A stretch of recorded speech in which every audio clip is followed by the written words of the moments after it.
장으로 넘어가겠습니다. 161쪽 장로교회가 가장 성경적인 정치체제인 것을 우리는 믿습니다. 장로의 기원과 종류, 구약시대에도 장로가 있었죠. 신약시대, 신약교회에서도 장로를 세웠습니다. 성경적인 정치체제로 소개를 하고 있고요. 장로교회는 장로가 치리하고 감독하는 교회이다. 목사도 장로라는 거 이제는 다 알고 계시죠? 목사는 장로인데 말씀을 가르치는 장로, 그래서 교훈 장로, 강도 장로 이렇게 부르기도 한다는 거고요. 그리고 우리가 보통 장로라고 이제 부르는 직분은 치리하는 장로다, 이렇게 구분된다라고 소개하고 있습니다. 그래서 이번 장은 치리하는 장로에 대해서 우리가 살펴보는 거죠. 교회를 감독하고 치리하는 장로, 장로는 교회를 다스리는 자다. 장로가 교회를 다스리는 자다, 이 느낌도 가지고 계신가요?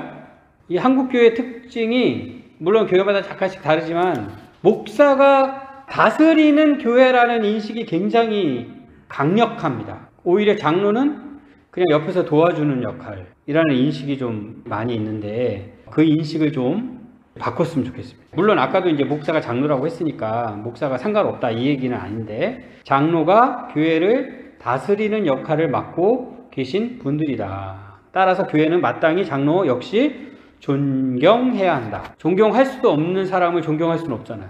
장로는 존경할 만한 분이 장로가 되어야 하고, 성도님들은 마땅히 장로님을 존경해야 하고, 그래서 장로님의 역할을 소개를 하고 있습니다. 교회 행정과 권징을 관리하고 영적 상태를 살피며 성도들이 말씀대로 살아가고 있는지 살피는 역할, 이게 굉장히 중요한 거예요. 제일 중요한 회의 기간에서 뭐 회의를 하고 결정하고 뭐 이런 역할도 필요하긴 하지만 그거보다는 더 중요한 것은 우리 교회에 속해 있는 성도님들이 하나님의 말씀에 따라 신앙생활을 잘 하고 있는지를 살피는 역할. 이 역할이 장로의 역할이다. 이 역할이 그냥 목사의 역할이라고 생각하고 끝 해서도 안 되고, 또는 부교육자의 역할, 전도사님의 역할 이렇게 밀어서는 안 되고, 이게 원래 성경적인 장로의 역할이다라는 것을 우리가 잘 알고 이 부분을 잘 우리가 실천할 수 있었으면 좋겠습니다.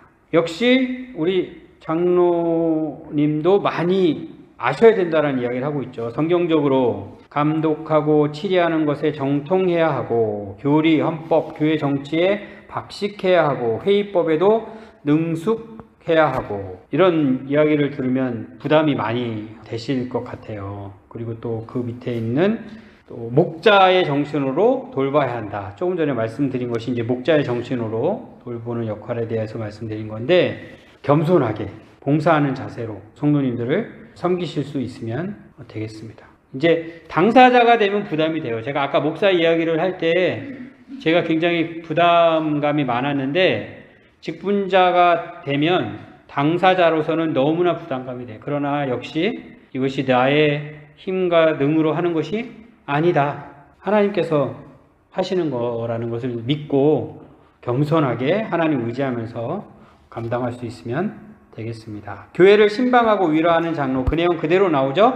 166쪽 보니까 장로의 중요한 직무는 성도님들을 돌아보는 것이다. 신방하고 위로하고 교훈하는 일, 이것이 장로의 사역이다. 뭐 신방 전도사라는 이름까지 붙이잖아요. 요새는 그분들의 사역이 아니라 장로의 사역이다. 꼭 기억하셔야겠습니다. 167쪽 가보니까 신방하는 거 너무 어려운 일이 아니냐, 이런 생각을 가지실 수 있을 것 같은데, 신방 예배를 드릴 필요는 없다. 그렇다고 뭐 신방 예배를 드리면 안 된다, 이것도 아니죠. 함께 해주는 것이 장로의 신방이다. 이것을 꼭 기억하시고 부담 갖지 마시고 함께 하시고, 또 이야기 들어주시고, 또 필요한 권면해 주시고, 이런 역할을 감당할 수 있으면 되겠습니다. 그 조금 아래에 보면은 시험에 빠질 수도 있고 문제에 봉착할 수도 있다. 이 부분이 저는 굉장히 중요한 부분이라고 생각을 했어요. 직분을 받고서 이게 진짜 하나님을 섬기는 일이라고 생각하면서 직분을 잘 감당하고 싶어 하시는 그 마음은 다 있으신 것 같아요. 그런데 내가 이렇게 했는데 잘못해서, 내가 제대로 역할을 해야 되는데 잘못해서 저분이 시험에 들면 어떡하지? 어떤 큰 문제가 생기면 어떡하지? 이런 염려, 두려움이 우리에게 늘 있어요. 그거 당연하게 생긴다라고 생각하십시오. 그러나 하나님이 해결해 주신다. 내가 해결자가 아니에요. 언제나. 내가 해결자가 아니라 하나님께서 해결해 주시는 일이기 때문에 우리는 하나님을 믿고 그 일을 감당하는 것입니다. 상당한 신학적 지식과 마찬가지 얘기 나오죠. 부담스러운 덕망을 위해 배우는 장로. 다행이네요. 예, 배우는 장로. 배우는 장로에서 다행입니다. 다 갖춘 장로 이게 아니라 그것을 위해 배우는 장로. 그러기 위해서는 이제 겸손해야겠죠. 배우기 위해서는 겸손해야겠죠. 목사도 마찬가지고 장로도 마찬가지로 필요한 것들이 무엇인지 살피면서 겸손하게 하나씩 배워 나갈 수 있으면 좋겠습니다. 아까도 비슷한 얘기가 나오죠. 이래야만 된다. 이러면 절대 안 된다. 이런 생각 좀 지우고 유연하게. 하나님께서 절대적으로 지켜야 한다라고 하는 것은 양보할 수 없지만 그렇지 않은 것에 대해서는 얼마든지 감싸줄 수 있는 그런 또 사역을 감당할 수 있으면 좋을 것 같습니다. 목사와 장로 관계에 대해서 이야기하고 있죠. 그 다음에 교회 문제는 대부분 여기서 생깁니다. 목사, 장로. 이 관계 너무너무 중요해요. 그래서 장로를 세우지 않는 교회도 굉장히 많습니다. 이름은 장로교회인데 장로를 안 세워요. 그렇게 이게 장로하고 목사의 문제가 많은데 아까도 말씀드렸듯이 목사도 겸손하게, 장로도 겸손하게 하나님의 뜻을 중심으로 교회를 섬기면 사실은 문제 생길 이유가 없죠. 늘 하나님 말씀 아니라 딴 얘기하면서 문제가 생기는 거죠. 그리고 신뢰하면서 사랑하면서 관계를 맺고 주장하는 자세보다는 약물의 본이 되는 모습으로 교회를 섬겨갈 수 있으면 되겠습니다. 이제 마지막으로 당에는 이사회라는 타이틀이 있는데 이게 당에는 이사회라는 이야기가 아니라 물음표 하나 있었으면 좋았을 것 같은데 이사회가 아니라는 얘기죠. 이사회라는 이야기를 한 이유가 이제 대형교회의 특성이라고 할 수 있을 것 같은데요. 이제 뭐 후임 목사를 세운다. 그러면 어떤 경우에는 은퇴하시는 목사님의 그 목회 철학을 기초로 해서 그걸 계승할 수 있는 목사님 이런 식으로 이제 찾기도 하는데 일반적으로는 우리 교회를 더 성장시킬 수 있는 목사님이 어떤 분인가 이 생각으로 목사를 찾아요. 처음에도 우리가 교회 하면은 숫자 이야기 한다고 그랬잖아요. 그 생각으로 꽉 차 있어요. 그래서 우리가 목사를 잘 청빙을 했다. 증거는 뭐냐? 숫자가 많이 늘어나는 거예요. 숫자가 늘어나지 않는다? 제자리다? 아니면 뒷걸음질을 친다? 그러면 목사 청빙 잘못한 거예요. 이제 그런 식으로 어디서 얘기를 한다고요? 당에서 이야기를 한다는 거죠. 장로님들이 모여가지고. 그래서 이제 이사회라고 하는데 이사회 아닙니다. 예, 당에는 이사회 아닙니다.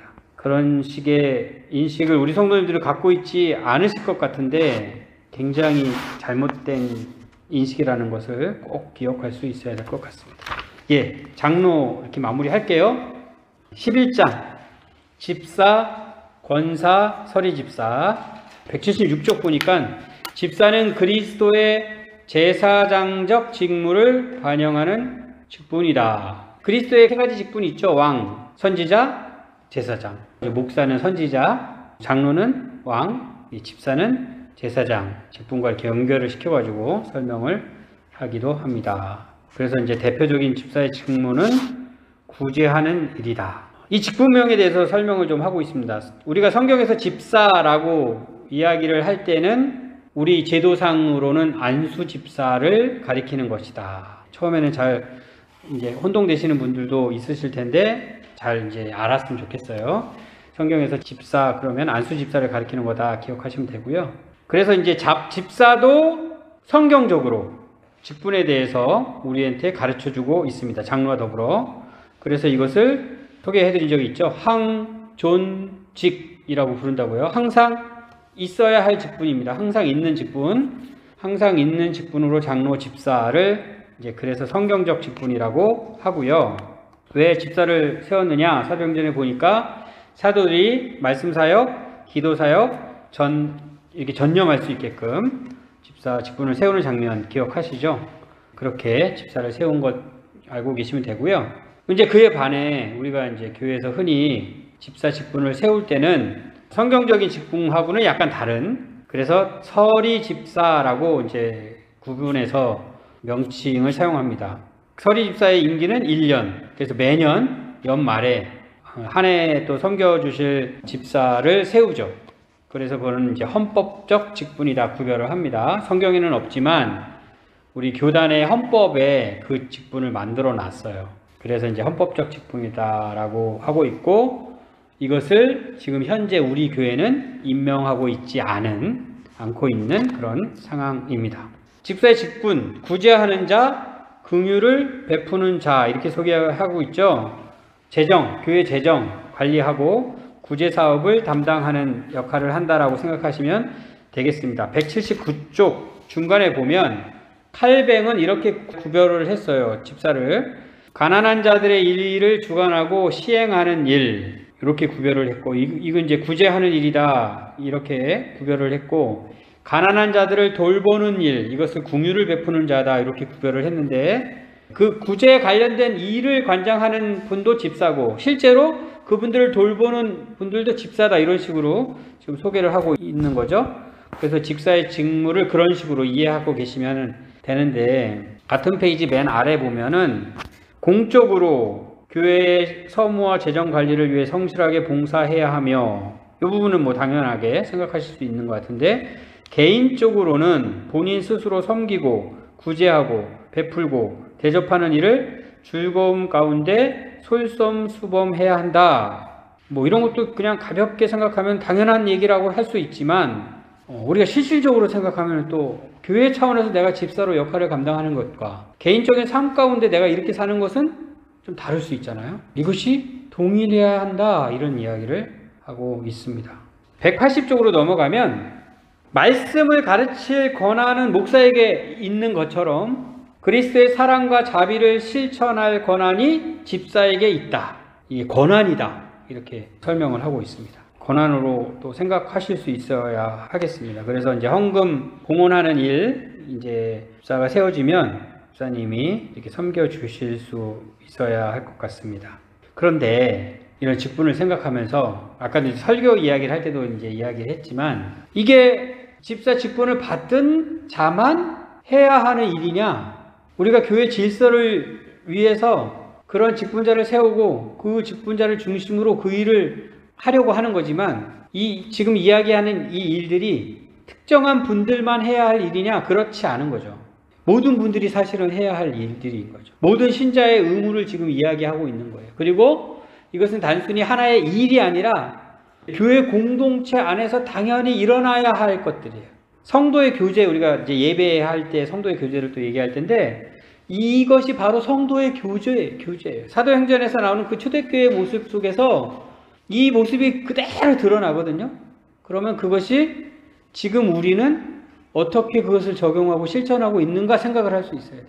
직사의 직분이 세워졌을 때 그분이 가난한 분들을 구제하는 일들을 감당하는 그 과정 가운데 성도의 교제가 어떻게 이루어질 수 있을까? 그냥 어떤 일을 해야 할 일이 있고 그 일을 해내는 것으로 그냥 끝나는 것이 아니라 우리 교회의 공동체의 모습이 어떻게 드러날까? 여기에 이제 관심을 갖고 우리가 이 직분에 대해서 생각을 할 수 있었으면 좋겠습니다. 이제 아까 말씀드린 것이 이제 연결되는 거죠. 목사가 생활을 어떻게 하는가, 교회가 이제 관심 가져야 되는 게 당연한 것인데, 그게 목사만 이렇게 살펴보는 것이 아니라 우리 교회에 속해 있는 모든 성도들이 지금 어떻게 생활하고 있는가, 우리가 사실 그걸 알아야 돼요. 다. 혹시라도 지금 생활이 잘 안 되고 있는 분이 우리가 모르고 그렇게 하고 계신 분이 계시면 이건 이제 우리 교회에 큰 문제가 있는 거예요. 그리고 이제 성도 간에 돈 빌려주는 것에 대해서 잠깐 언급을 하고 있는데, 이건 뭐 직분하고 상관없는 일이지만, 돈 빌려주는 일 어떻게 해야 할까요? 잘 모르고 계시는 분들 꼭 기억하십시오. 돈 빌려주면 안 됩니다. 돈 빌려주지 마십시오. 내가 빌려달라고 해도 빌려주지 마십시오. 근데 어떻게 해야 된다고요? 네, 그렇죠. 네, 가능하면 그냥 도와주십시오. 네, 그렇게 하시면 돼요. 나중에 돌려받지 못해가지고 막 분해하고 막 그러지 마시고, 안 되겠다 싶으면 그냥 안 돼 하고, 할 수 있으면 그냥 도와주시고, 이런 식으로 하시면 됩니다. 믿는 분들은.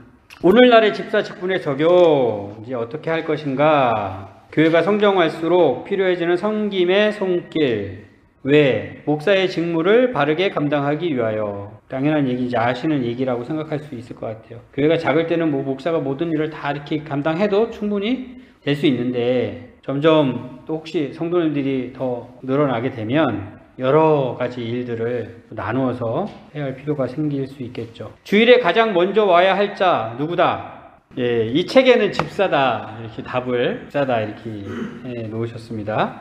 근데 이것도 역시 우리는 유연하게 필요에 따라 이렇게 하면 될 것 같아요. 중요한 것은 직분자들이 세워질 때에 감당해야 할 역할들을 그 직분자들이 잘 감당할 수 있도록 하면 된다. 요 기준으로 우리가 유연하게 생각하실 수 있으면 좋겠습니다. 헌법적 직분으로서 권사와 서리집사, 이 부분도 이제 좀 궁금해하신 분들이 계시는데 성경적으로는 권사가 없고 서리집사가 없다. 이제 우리 헌법에는 있는데 그래서 이것에 대한 태도, 극단적인 태도는 조심해야 한다. 제가 계속 말씀드리는 거예요. 극단적인 태도, 성경에 없으니까 폐지해야 된다. 그렇게 할 필요 없어요. 우리 서지집사 임명 안 하는 것이 이 제도가 성경적이지 않기 때문에 폐지해야 된다. 이런 차원이 아닙니다. 오해하시면 안 돼요. 오해하지 마십시오. 그런 차원 아닙니다. 그리고 또 성경적 직분만 우리는 세우려고 해. 이런 교회를 비난해서도 안 된다. 그런 것들이 다 극단적인 태도라는 거고 언약나무교회 성도님들은 그런 태도 갖지 마십시오. 우리는 그렇게 생각하지 않습니다. 언제나 항상 상대를 무시하지 않는 태도, 상대의 생각을 인정하는 태도, 수용해 주는 태도, 이런 태도 우리가 가질 수 있어야 될 것 같고요. 오늘 이 책에서도 지역교회와 당회가 분별을 가지고 신중하게 결정하면 되는 일이다 이렇게 하고 있죠. 틀린 이야기가 아닙니다. 우리 교회 상황에 맞게끔 우리가 결정해서 세울 수 있으면 됩니다. 권사에 대해서 잠깐 말씀을 드리면 이제 고신헌법에는 항존직에 준하는 직원이라고 되어 있나 봐요. 근데 우리 교단 헌법에는 그 내용이 그렇게 되어 있지 않아요. 그 내용은 없고요. 다만 이 말이 맞는 말이에요. 맞는 말인 이유는 이제 성경적으로 초대교회에 여자 성도님들을 우리 자매님들을 직분자로 세워요. 그런 세우는 증거들이 있어요. 아주 명확하지는 않더라도 분명히 교회에서 직분자로 세워서 역할을 감당하는 그런 말씀들이 있어서 그분을 이제 우리가 구체적으로 이야기를 할 때는 여자를 집사로 세운 것이다. 여자를 집사로 세운 것이다 라고 이제 생각을 하시는 분들이 계셔요. 그런 차원이 있고요. 그런데 우리는 이제 안수 집사 같은 경우에는 남자만 지금 세우고 있고 이제 여자 직분자로서 이제 권사를 세우고 있다라고 생각을 하시면 되겠습니다. 그래서 이제 권사의 역할이 교회의 덕을 세우는 역할을 이제 감당을 하시는데 역할을 보면은 장로의 역할과 또 유사해요. 교인을 돌보고 위로하고 격려하는 일. 그리고 또 한편으로는 또 집사의 역할과 유사해요. 어려움을 당하신 분들을 돌보고 구제하는 일에 함께 할 수 있어가지고 그래서 그 역할도 우리 자매님으로서 장로의 역할과 또 집사의 역할을 감당할 수 있는 분이라고 생각을 하시고 교회 직분자로 이렇게 세우는구나 라고 이해를 하시면 되겠습니다. 188쪽 가보니까 기도하고 권사님 기도하셔야 되죠. 그죠? 기도하고 사랑함으로 존경받는 권사님들이 세워지기를 바라는 우리 저자의 목사님의 바람이 있었습니다.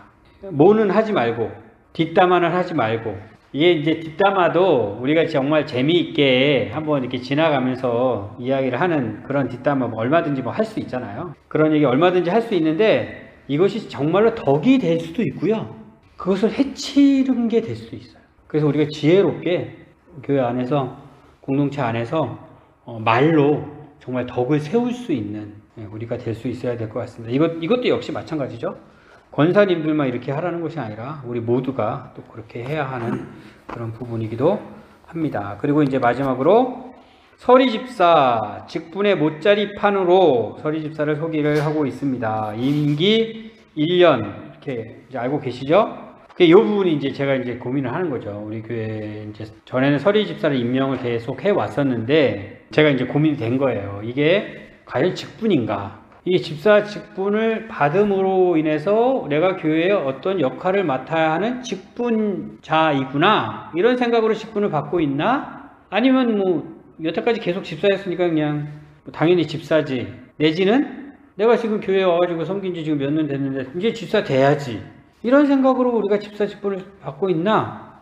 이 고민을 제가 한 건데 아무래도 성경적으로 생각하는 것 같지는 않았어요. 제가 뭐 잘못된 판단을 할 수도 있는데 아무리 생각을 해도 우리 성도님들이 성경적으로 직분을 생각하고 있지는 못한 것 같다. 그리고 이제 대부분이 다 그렇지는 않더라도 다만 몇몇 분이라도, 우리 지금 숫자가 작으니까 다만 몇몇 분이라도 그렇게 직분을 생각하시는 분이 계시면 이것은 당분간을 지금 임명을 안 하는 것이 더 바람직하겠다.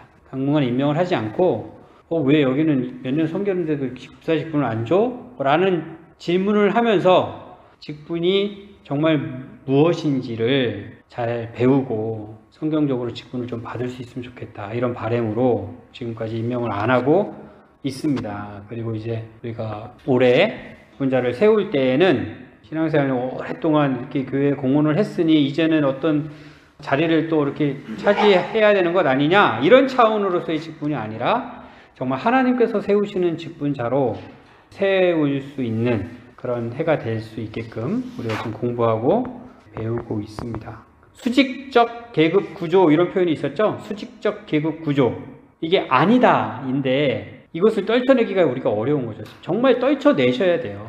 이건 목사도 마찬가지예요. 아까도 목사의 직분이 굉장히 중요하다 했는데 목사가 가장 높은 곳에 앉아있다라고 생각하시면 안 돼요. 우리 그 성도님들도 그런 생각이 있으신 분들이 계실 거예요. 근데 그게 아니라니까요. 목사의 그 역할이 있는 거지 목사가 그 꼭대기 위 자리에 앉아있는 것이 아니에요. 막 의식적으로 떨쳐버리셔야 돼요. 그 자리에는 오직 예수님만 앉아 계셔요. 예수님. 그거 꼭 기억하셔야 합니다. 그래서 이렇게 직분을 우리가 배우는 것은 그냥 직분만을 위한 게 아니라 언약나무 교회가 어떤 교회가 되어야 하는 것과 연결되어 있어요. 그걸 생각하시면서 정말 우리 교회는 직분자가 이렇게 세워져서 이런 교회가 될 수 있겠구나, 이렇게 생각하실 수 있는 기회가 될 수 있었으면 좋겠습니다. 직분도 마쳤습니다. 예배 빨리 간단하게, 다음 주에 이제 예배 본격적으로 하기 때문에 오늘은 간단하게 살펴보고 넘어가겠습니다. 예배 가장 중요하죠. 가장 중요한 예배가 전부다라고 해도 되는 정도, 하나님께서 우리를 예배를 위해서 부르셨다. 우리 부르심에 마땅히 응답하는 것이 예배다. 소개하고 있고요. 하나님께서 세상을 만드실 때도 예배하기 위해서, 우리가 타락해서 잘못 예배하는데 그것이 우상 숭배죠. 예배하려고 하는 것은 남아있는데 하나님을 예배하지는 못하는, 그래서 우상을 숭배하고 있고, 그런데 하나님께서 또 우리를 구원하시죠. 예배할 수 있도록. 그래서 구원받은 신자로서 하나님을 예배해야 하는데 예배로 시작해서 예배로 마친다까지, 이런 식의 표현까지 있습니다. 예배에 대한 생각을 우리가 분명하게 할 수 있어야 하겠습니다. 어떻게 예배가 가능한가? 예수 그리스도로 말미암아, 우리를 구원하시는 예수 그리스도가 안 계시면 우리의 예배는 불가능하죠. 그래서 구약시대의 모든 하나님을 예배하는 제도도 다 예수 그리스도를 지금 보여주는, 성전, 성막, 이거 다 예수 그리스도를 보여주는 겁니다. 그래서 지금은 예수님이 오셨기 때문에 성전, 성막이 필요 없습니다. 그래서 이제는 우리는 성전이라는 표현을 쓰지 않습니다. 성전 건축이라는 표현은 잘못된 겁니다. 분명히 잘못된 거예요. 그렇다고 해서 또 아까처럼 성전이라는 표현은 잘못된 거야, 그래서 막 거기서 막 따지고 그러지 마시라고요. 그러지 마시고, 우리는 그렇게 알고 그렇게 표현하지 않고, 성령 하나님께서 이제는 우리 안에 계시죠. 우리가 성전이죠. 예수님과 하나 된 우리가 성전입니다. 그래서 신령과 진리로 예배해야 한다, 이렇게 또 배웠죠. 그렇게 예배할 수 있는 자들입니다. 그래서 우리는 이 건물도 성전이라고 안 하고 교회당이라고 하고 또는 예배당이라고 하고, 이렇게 장소의 의미로 용어를 바꿔서 사용을 하면 좋을 것 같습니다. 요거를 굉장히 강하게 생각하시는 분은, 어떤 교회는 교회 간판도 교회당이라고 써붙인 교회도 있어요. 그런 분도 계시는데 그 의미를 우리 좋게 생각하고 그렇게 용어를 사용할 수 있었으면 좋겠습니다. 그리고 예배의 역사를 쭉 소개하고 있는데 이제 쭉 읽어보시면 되고요. 이제 중요한 내용은 중세가 타락했는데 뭐가 타락했느냐? 예배가 타락했다. 카톨릭이 미사를 드리잖아요. 제사거든, 제사. 날 계속해서 제사가 필요한 것처럼 미사를 드린다고 하는데 그것이 잘못된 예배라는 것을 종교개혁자들이 드러내고 예배를 개혁했습니다. 어떻게요? 말씀 중심의 예배로. 그래서 웨스트민스터 총회, 우리가 신앙고백하고 소요리문답 대의문답 이런 걸 막 만들 때에 예배 모범도 만들었는데 그 특징이 뭐라고요? 종교개혁서 때 다 배운 거죠. 예배의 자율성을 추구했다. 우리가 정해준 대로 이대로 꼭 해야 돼 이게 아니라 당시에는 그런 예배가 있었어요. 처음부터 끝까지 다 시나리오를 만들어 놓고 그것대로 그대로 따라서 하는 미사가 있었는데 그렇게 하지 않고 자율성을 추구하는, 그러나 성경적인 예배가 어떤 것인지 그 원리들을 명확하게 알려주는 그런 예배 모범을 만들었고요. 그것에 또 우리가 관심을 갖고 예배다운 예배를 드릴 수 있게끔 해야겠죠. 교회의 존재 목적으로서의 예배, 아까 이야기한 것 같은 얘기입니다. 교회의 존재 목적이 뭐냐? 예배다. 우리 예배하기 위하여 하나님께서 교회를 세우셨다. 우리를 구원하신 이유가 뭐냐? 하나님을 예배하기 위하여 우리를 구원하셨다. 200페이지에 가보면 삼위일체 하나님께 예배하는 것에 대하여 나오는데 이런 부분은 그냥 한번 제가 읽어보겠습니다. 중간 부분에 경륜적 삼위일체 교리에 따라 성령님의 도우심을 힘입어 예수 그리스도의 이름으로 성부 하나님 아버지께 예배를 드리지만, 성부 하나님 아버지께 예배를 드린다라고 했을 때는 이렇게 예배를 드린다는 의미입니다. 이게 삼위일체 하나님에 대해서 이야기할 때 우리가 굉장히 어렵고 조심스러운데, 어쨌든 하나님께 예배를 드린다 했을 때 성부 하나님 아버지께 예배를 드린다 해도 틀리지 않다는 거예요. 그리고 그 다음에 내재적 삼위일체 교리에 따라 예배의 대상이신 아버지 하나님, 아들 하나님, 성령 하나님께 예배를 드립니다 라고 해도 틀리지 않다라고요. 이렇게 얘기할 때가 있고 저렇게 우리가 얘기할 때가 있는데 둘 다 문제가 없는 표현이다 라는 것을 우리는 알고 있어야 합니다. 그 부분을 한번 확인시켜 드리려고 읽어봤고요. 그 다음에 이제 규정적 원리, 상황적 원리, 예배하는 방법에 대해서 성경이 규정하는 원리, 두 가지 원리를 소개하고 있죠. 절대적 원리, 아까 말씀드린 거랑 또 다 통하는 이야기인 것 같아요. 꼭 반드시 지켜야 할 그러한 원리들 있다. 이것을 우리가 잘 알아야 한다. 그래서 201쪽 맨 위쪽에 보면 신자는 예배를 통해 만들어진다라는 표현이 있고요. 그 조금 아래쪽 가보면 예배의 관객이 아니라 예배에 직접 참여하여 하나님의 임재를 경험하고 인격적인 만남으로 하나님을 더욱 깊이 알아가도록 해야 한다. 이렇게 지금 말씀해 주시는 이유는 뭘까요? 우리가 자칫 예배의 관람객이 되는 경우가 있다는 거죠. 예배를 잘 이해하지 못하면 예배에 참석을 하기는 하는데 참석을 해서 구경하고 있는 그런 경우가 있을 수 있다는 거죠. 예배를 잘 알아야 되죠. 예배가 무엇인지. 예배의 대상이신 하나님을 분명히 인식하고 그 하나님 앞에 우리가 마땅히 예배를 드려야 할 자들인 것을 알고 엎드려 경배할 수 있어야 되죠. 그 예배 자리에 임재하시는 그 하나님을 경험하고 만날 수 있도록 이렇게 할 수 있어야겠습니다. 그리고 201쪽 아래쪽에 보면 개혁교회의 전통을 쫙 소개하고 있습니다. 이런 부분들을 쭉 읽으면 우리 교회가 다른 점들이 또 느껴지기도 해요. 그래서 이것은 어떻게 해야 되나? 이런 질문들을 좀 하셔야 되는데 제가 이건 이야기 안 하고 넘어가겠습니다. 질문하시는지 안 하시는지 테스트를 한번 해볼게요. 상황적 원리가 뒤에 또 있죠. 유연하게 결정하면 되는 것들, 그러나 그것도 역시 하나님의 말씀의 원칙에 따라 결정하는 것이 아무렇게나 막은 아니다. 이것을 우리가 또 잘 지혜롭게 할 수 있어야 되겠습니다. 결론적으로는 시대와 문화에 맞추어 드리는 예배가 아니라 예배 역시 성경적인 예배가 있다. 하나님께서 말씀을 통하여 우리에게 가르치시는 합당한 예배가 있다. 그 예배를 드릴 수 있어야 한다. 구별된 주의 날과 일상의 예배, 주일 관련해서 이야기하고 있죠. 안식일을 지키라. 10계명 가운데 있는 말씀. 그러나 지금 우리는 예수님께서 부활하신 날을 주님의 날로 안식일을 지키고 있죠. 그래서 그날 하나님께 예배를 드리고 있는데 이렇게 안식일 주일에 하나님께 예배하는 것이 하나님의 명령인 것을 우리는 기억해야 돼요. 엄숙하게 예배해야 하는 것을 우리가 반드시 중요하게 생각해야 하고요. 동시에 또 무엇을 이야기하고 있습니까? 우리 일상의 삶의 예배를 이야기하고 있습니다. 우리가 늘 강조하는 건데 사실은 제대로 우리가 예배하지 못할 때가 많잖아요.